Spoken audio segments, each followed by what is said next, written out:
Well, hello everybody.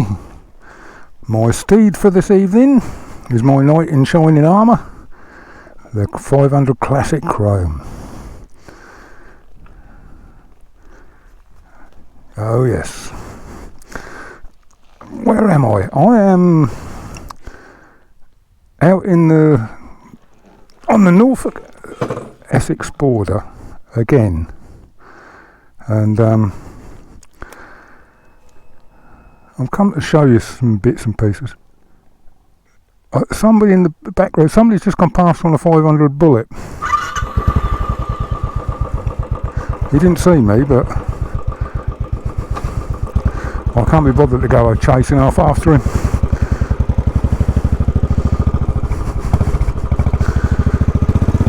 So yeah, I'll keep dodging over the Suffolk and Essex border. 1 minute I'm in Suffolk, next minute I'm in Essex.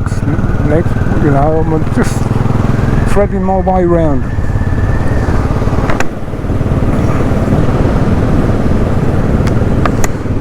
Get the visor shut and try and cut some noise out. I've just bought another microphone today and I'm just testing it out. Courtesy of Curry's.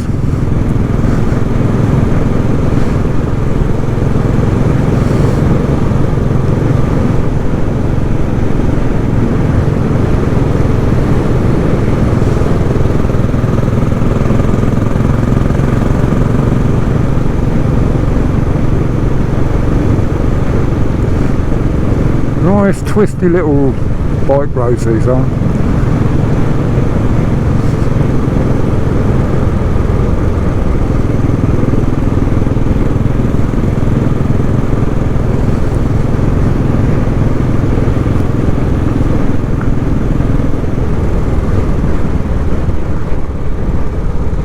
We're going to a tiny little place in a minute called Borley in Essex.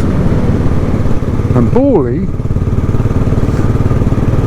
is very famous for Borley Rectory.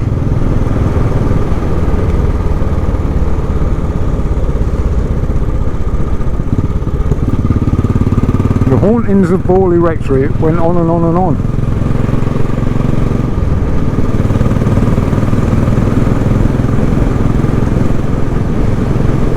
And contrary to popular belief, Borley is tiny, absolutely tiny. It's not a village or a town, it's a hamlet. And I'm literally, if you change gear, as you get to it, you've gone through it. Literally, it's as bad as that, as small as that.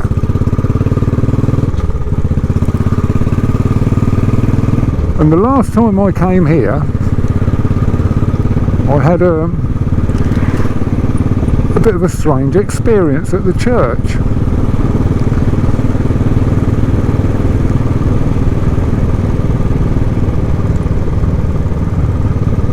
And I'll show you where it happened.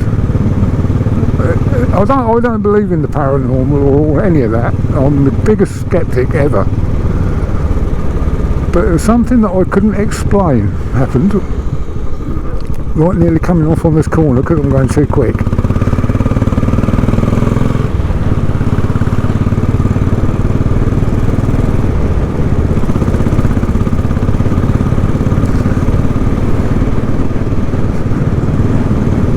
Now the locals are very hostile to visitors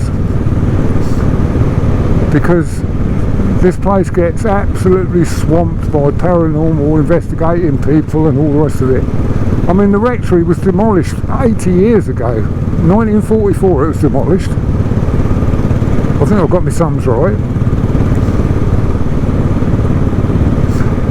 80 years ago, people still keep coming here, And there's the sign, Borley. But people just the locals do not want visitors here.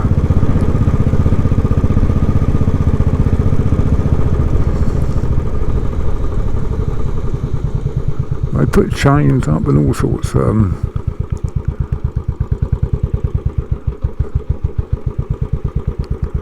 Stop people parking here.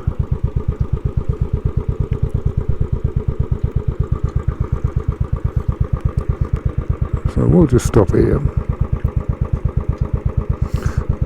Try and get neutral. There it is.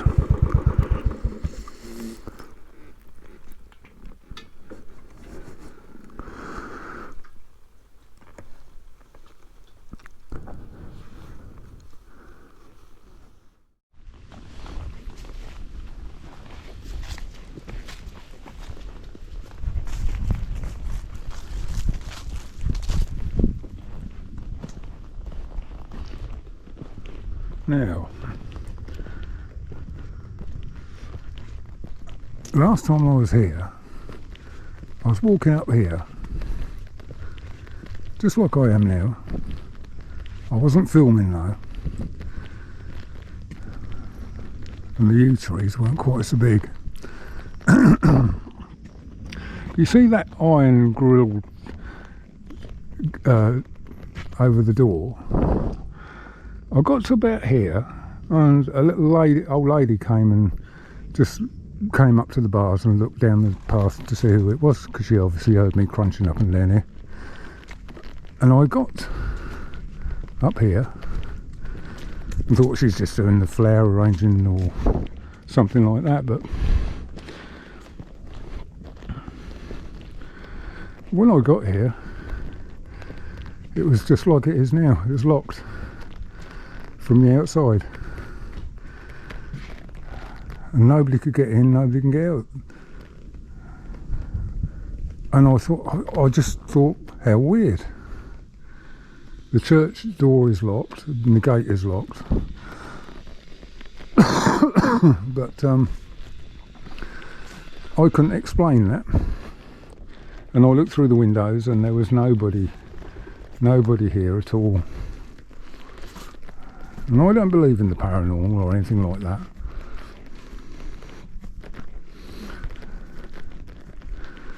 But it's very strange.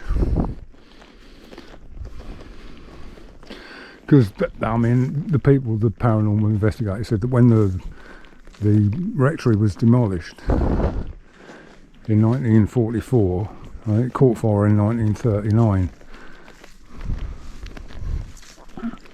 They reckon all the hauntings and that went to the church, and some paranormal investigators, they put a tape recorder in here and left it running overnight, recording. And I've heard the tape, there was the sound of a woman sobbing.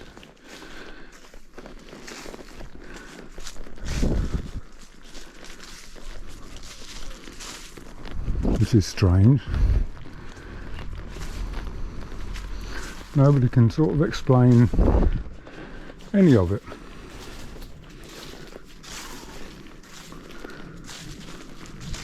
Some very old tombs here. Very old.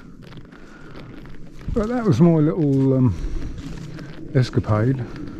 This door was grilled and locked as well, so nobody could get in and out of there. And I still can't explain that to this day, which is most odd, most peculiar. But anyway, this is Borley hamlet, and we'll go on our merry travels. I don't want to upset the locals, so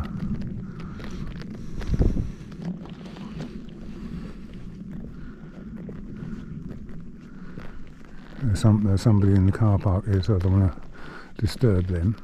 But yeah, there we are. That's the story of that. So see you back out on the road. Here we are, back on the bike. It's starting to rain. I'm about 40 miles away from home, and I'm going to get wet. And I've just got a leather jacket on, which is not waterproof. Now that house there is styled like the rectory was. I'll show you where the rectory stood.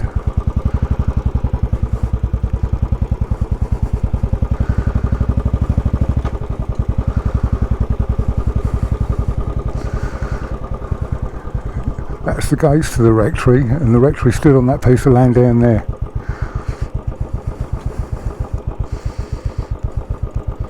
I'll do a U-turn somewhere where there's no cars coming.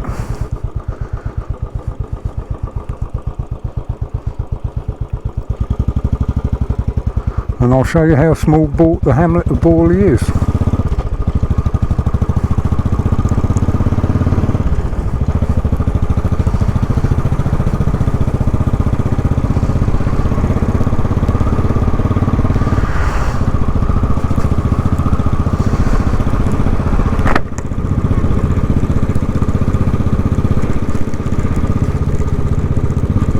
That's it, we're through it.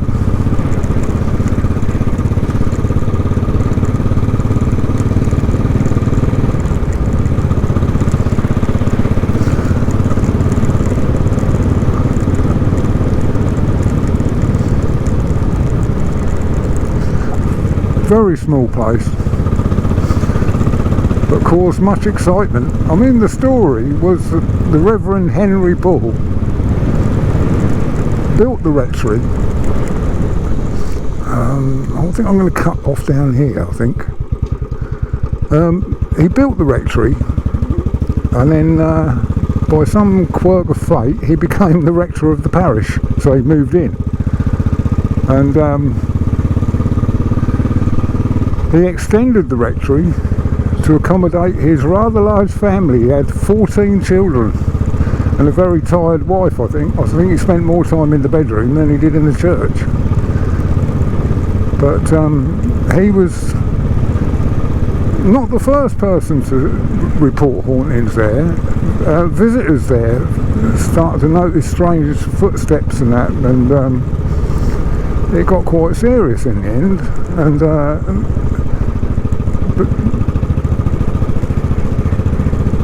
the rector's wife contacted the Daily Express and said could they put her in touch with the psychological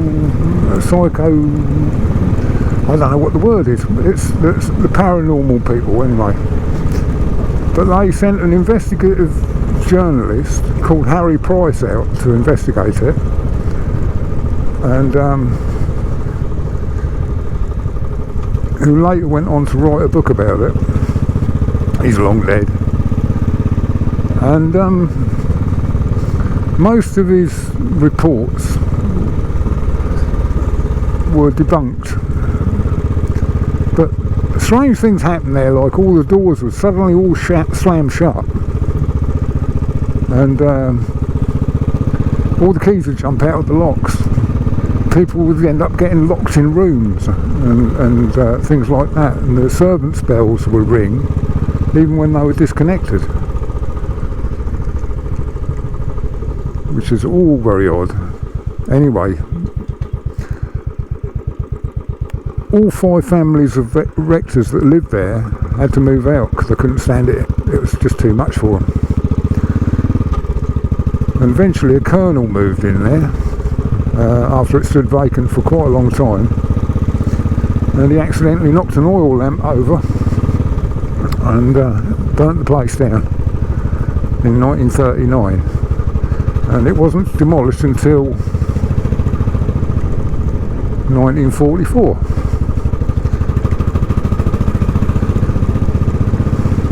But yes, so you can understand the locals, you've got to give them their peace and quiet. I mean, they're just sick to death of it. It's 80 years, I don't think it's ever going to die away, is it?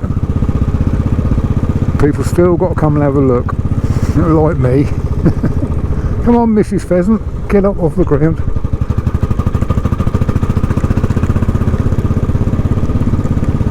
This is a rabbit warren of little tiny lanes around here, and I don't know where they all go. All I know is I'm going to get wet.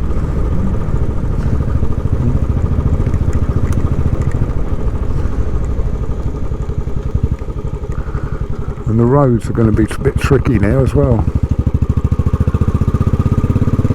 I'll give you a little wipe just in case you've got stuff on the lens, but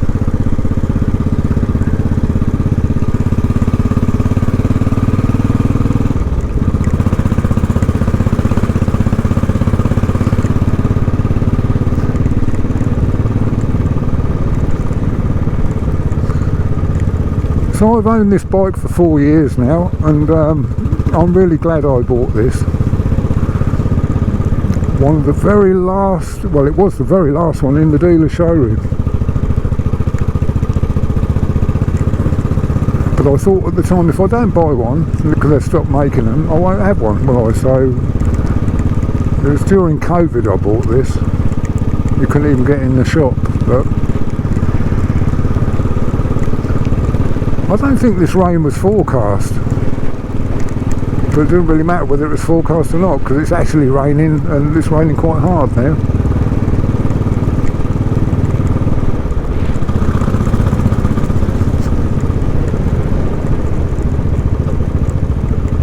Can take it easy along these little roads, because you never know who you're going to meet.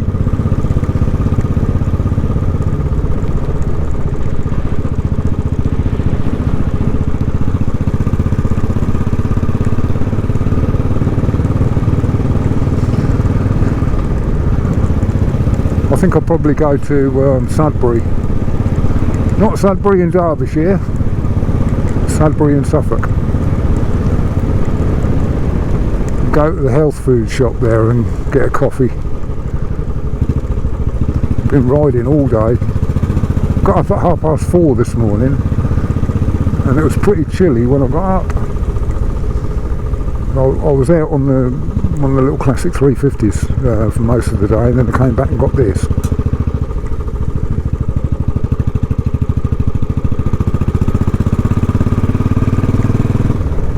But we need the rain, because we haven't had any for about 3 days now, have we? I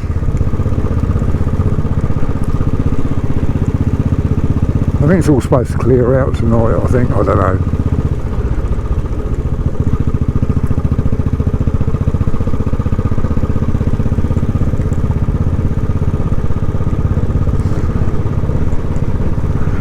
I'm not bothered about any kind of weather. I'll ride in any weather.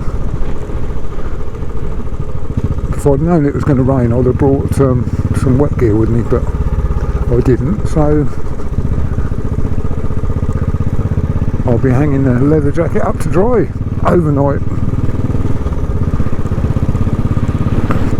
I ought to spray it with some of that waterproofing stuff, really.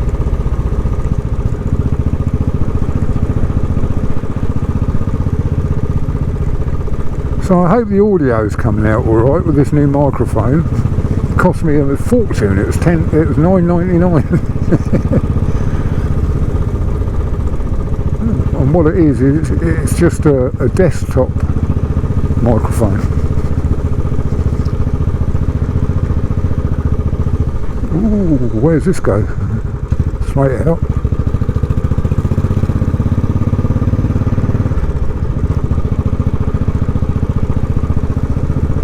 Don't know what this place is, didn't see a signpost, so well, we're going towards Sudbury, that's something.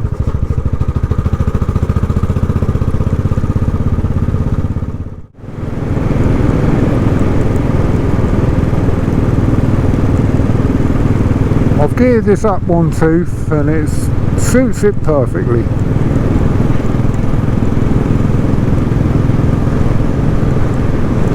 Here's a good reason why you should buy one if you haven't got one. They are the most powerful 500 that Royal Enfield made. They're a good bit more powerful than the others, like the cast iron bullets and stuff like that. Come on, partridges.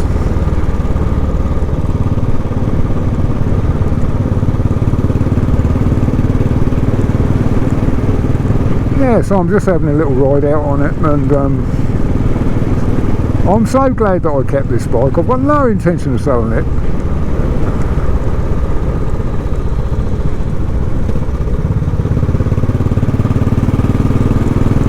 It's a great bike, it really is. It does everything I want it to do and more besides.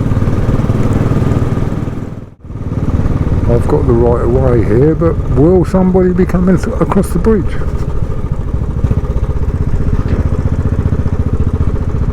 No.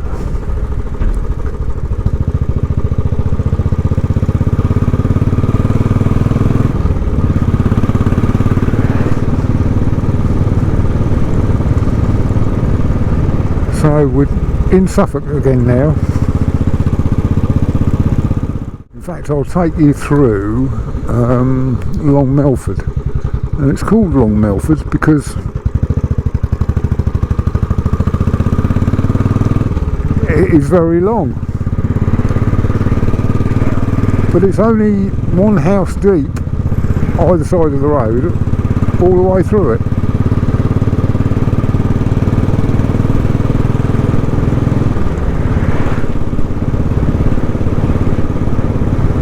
And it's full of antique shops.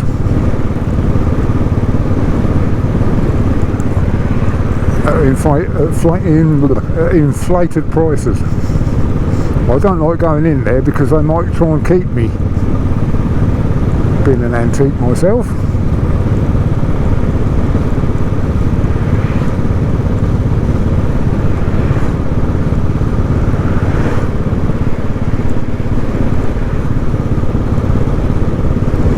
Blore Homes. Well, John Blore owns Triumph. I think he's probably retired from it a bit now, and I think his son runs Triumph now, but yeah, this is the old part of Long Melford.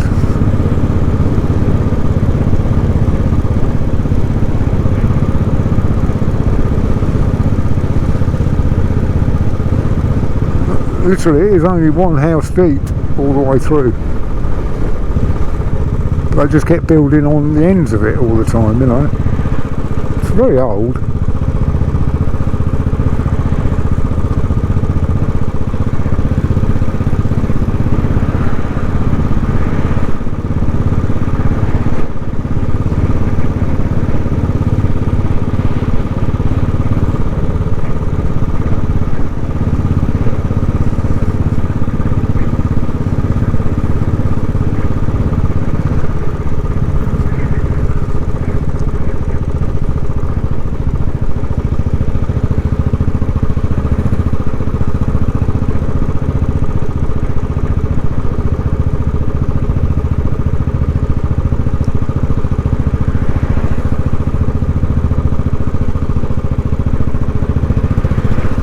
Got quite a few pubs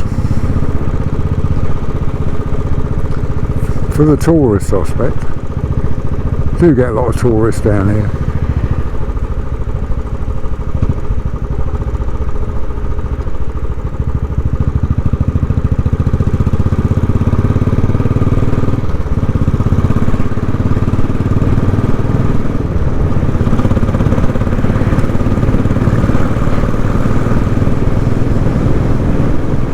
And that is Melford Hall on my right.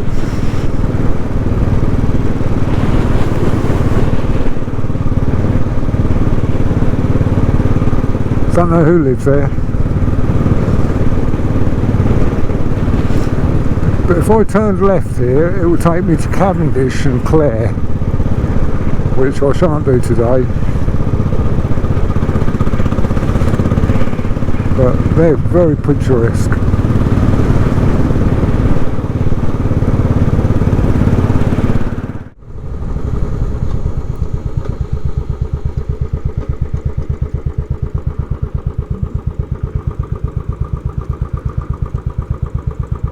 I expect we'll be here very long. I'm in two minds about these Barend Mirrors. I don't know if I like them or not. They'd be better if they were round. They're just generic stadium Barend Mirrors, which I had, and I took the ones off. I must get some bungs for these where the original mirrors went. But the original mirrors were too short and you can only see your elbows. They're absolutely useless.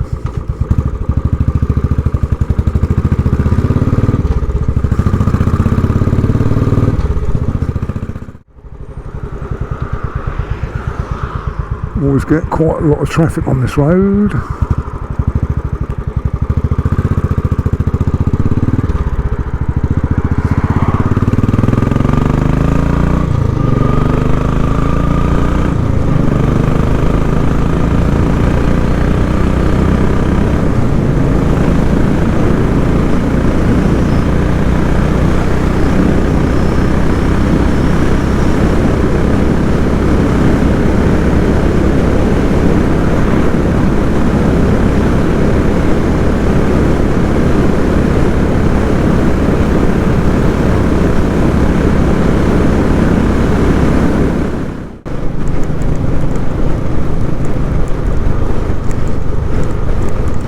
Got to be wary of people in caravans. They're most likely to stamp on the brakes and pull into some farm gateway or something. It's like, oh, we can have a cup of tea here.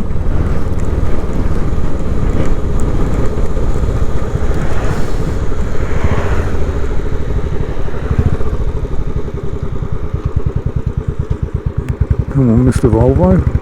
There's a purple Morris 1000 coming.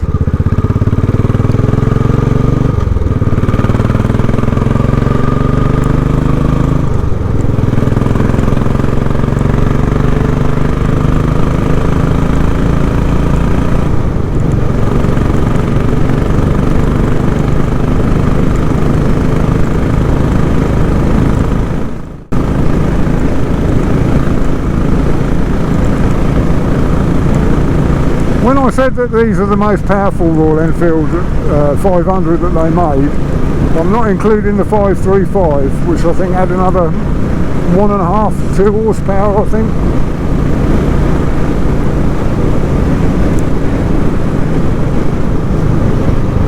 But these work out, actually on fuel, cheaper to run than the Classic 350. I've proven that time and time again.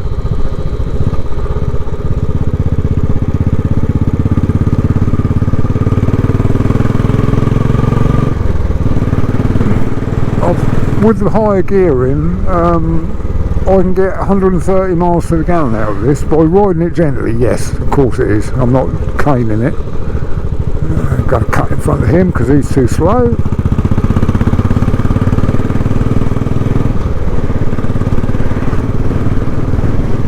Yeah, it started raining again then. Give you another wipe.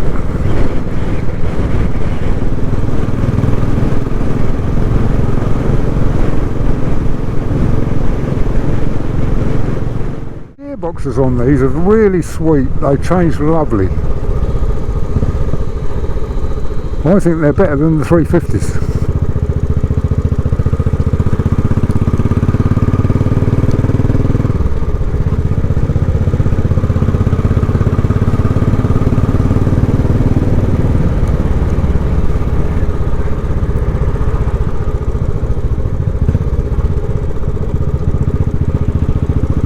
Round this roundabout, turn off, and the health food shop is just down here. Do sit in and have a cup of coffee until the rain's passed. So it's getting wet, doesn't it? There it is, the health food shop. That's what I call it anyway. I shan't be having anything to eat, I'll just have a cup of coffee.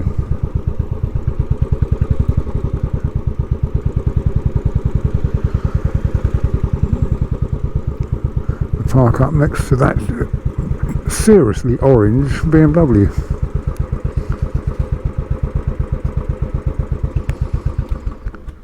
Yeah, right, I'm going to get a cup of coffee.